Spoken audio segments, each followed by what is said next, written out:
ఎన్నో వడపోతలు వ్యూహాలతో నూతన కమిటీలను ఏర్పాటు చేశామని, సీనియర్లను గౌరవిస్తూ, కొత్త వారికి అవకాశాలు ఇస్తూ, కష్టపడిన వారికి చోటు కల్పిస్తూ కమిటీలను ఏర్పాటు చేశామని ముఖ్యమంత్రి చంద్రబాబు నాయుడు చెప్పారు.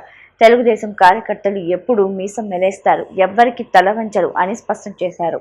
తెలుగు జాతి ఉన్నంత వరకు తెలుగుదేశం పార్టీ ఉంటుందని, కార్యకర్తే అధినేత అనేది నినాదం కాదు, విధానంగా మార్చుకున్నామని పేర్కొన్నారు.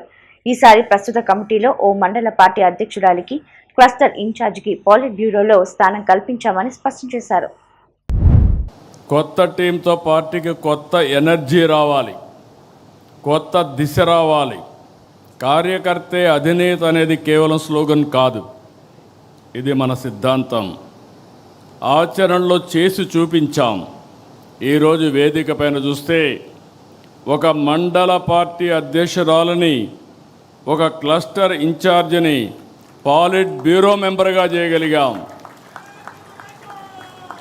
ఈరోజు మా రామ్మోహన్ నాయుడు గారు కేంద్ర మంత్రి కార్యకర్త స్థానంలో కూర్చుంటే, ఆ కార్యకర్త పాలిట్ బ్యూరో స్థానంలో కూర్చున్నారు. అది తెలుగుదేశం పార్టీ విశిష్టత.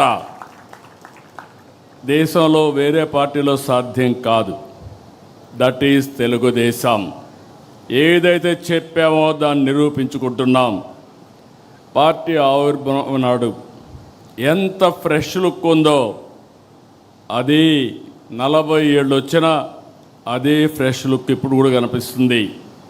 దేశంలో తెలుగుదేశం పార్టీ ముందు పుట్టిన పార్టీలు ఉన్నాయి, తర్వాత పుట్టిన పార్టీలు ఉన్నాయి.